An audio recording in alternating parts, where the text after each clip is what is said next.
নবের একজন সাহাবী, যুবক সাহাবী একদিন রাস্তায় কান্না করেন।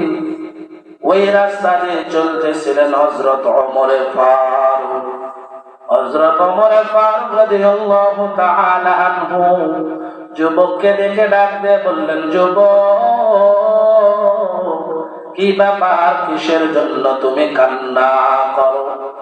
যুবক তারও কান্না শুরু করে দিলেন।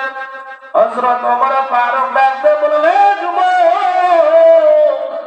কে তোমারে কান্না করায়? বলো বলো বলো, কিসের জন্য তুমি কান্না করো, আমাকে বলো।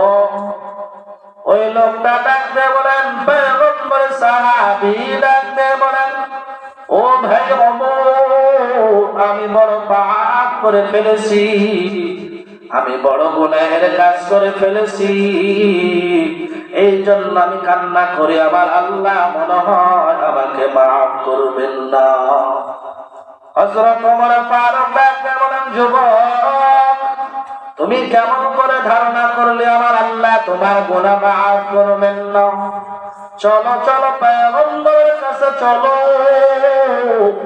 যুবক ডাক দিয়ে বলেন, ভাই ওমর, চলুন, আমাকে পয়গম্বরের কাছে নিয়ে চলুন।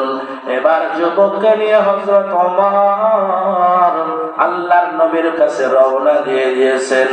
আল্লাহর নবীর কাছে যাওয়ার পর হযরত ওমর যুবককে ডাক দিয়ে বলে, যুবক, তুমি এখানে বসো, আমি একটু পয়গম্বরের সাথে আগে সাক্ষাৎ করে আসি।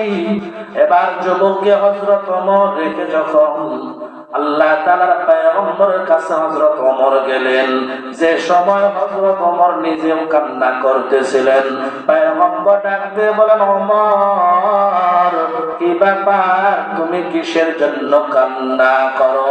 কে তোমারে কাঁদায়? কিসে কান্না করো? হযরত ওমর ফারুক ডাক দিয়ে বলেন, পয়গম্বর, আপনার একটা যুবক সাহাবীর কান্না আমাকে কান্না করায়। পয়গম্বর ডাক দিয়ে বলেন, ওমর, কি হয়েছে, আমার সাহাবীর কি জন্য কান্না করে? আল্লাহর নবীকে হযরত ওমর ডাক দিয়ে বললেন, পয়গম্বর, আপনার সাহাবীকে আপনার দরবারে আমি আনছি, ওখানে আছে, আপনার সাথে সাক্ষাৎ করতে চান। আল্লাহর নবী বললেন, ওমর, ঠিক আছে, আমার সাহাবীকে তুমি নিয়ে এসো।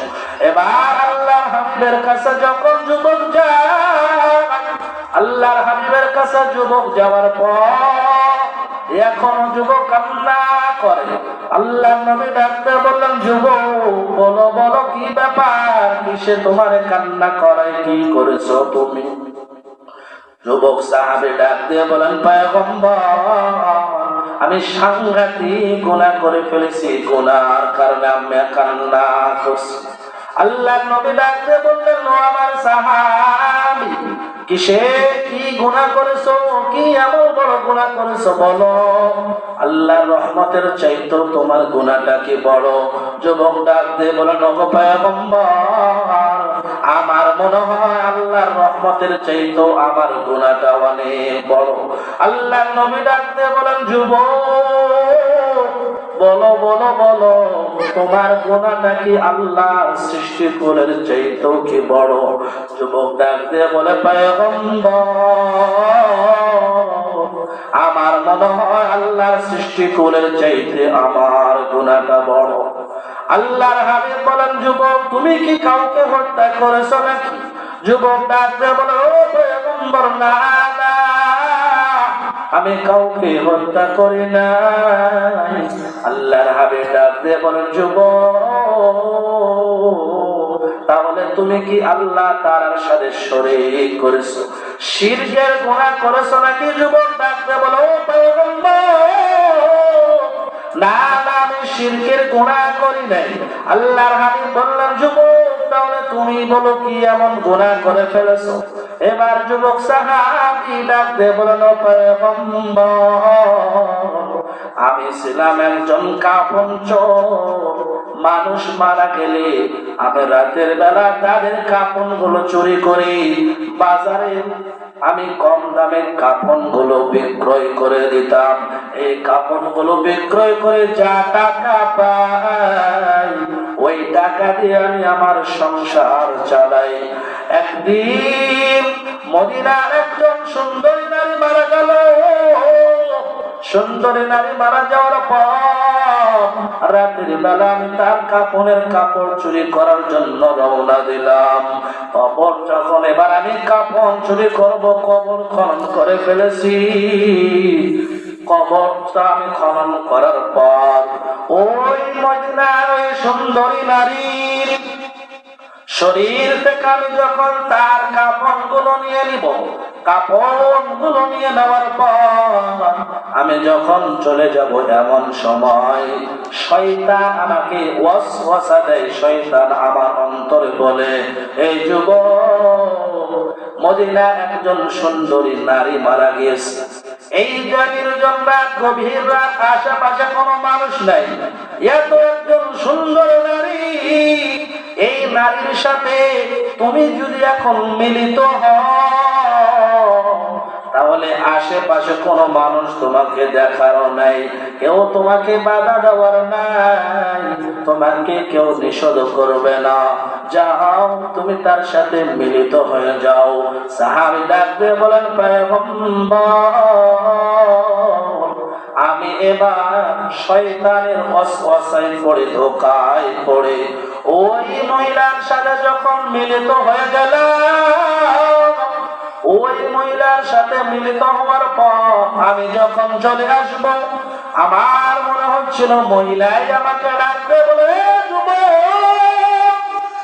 সারা জীবন আমি আমার সতীত্বটা নষ্ট করি নাই, সারা জীবন আমি আমার সতীত্বটা ধরে রেখেছিলাম। তুমি আমাকে হাজার হাজার মানুষের সামনে আমাকে তুমি লাঞ্ছিত করলে, অপমানিত করলে, আমাকে বেইজ্জতি করে দিলে, কিয়ামতের ময়দানে আমাকে অপবিত্র হয়ে উঠবার ব্যবস্থা করে দিলে। এই যুবক, তোমার অন্তরের মধ্যে কি আল্লাহর ভয় নাই? যুবক সাহাবী ডাক দিয়ে বলেন, পয়গম্বর, এই কথা শোনার পর আমার অন্তরে আল্লাহর ভয় ঢুকে গেল। আমি চিন্তায় পড়ে গেলাম, কি করলাম আমি?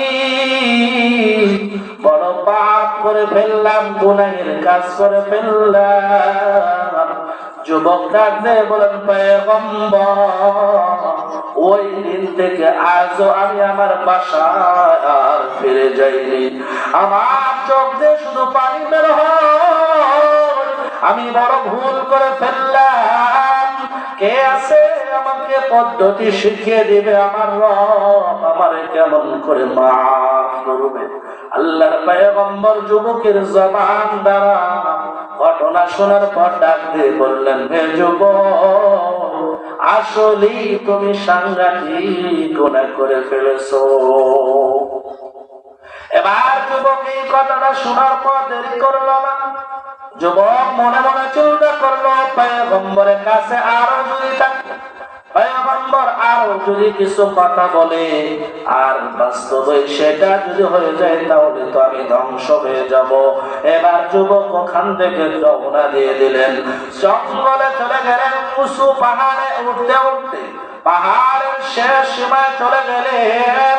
ওখানে যাওয়ার পর আল্লাহ তাআলাকে যুবক এবার ডাক দিয়ে বলে, রব্বে কারীম, আমি বড় ভুল করে ফেলেছি, বড় গুনাহের কাজ করে ফেলেছি। আয় আল্লাহ, আরো উপরে যদি যাওয়া সম্ভব হতো মালিক, তাহলে আমি আরো উপরে উঠতাম।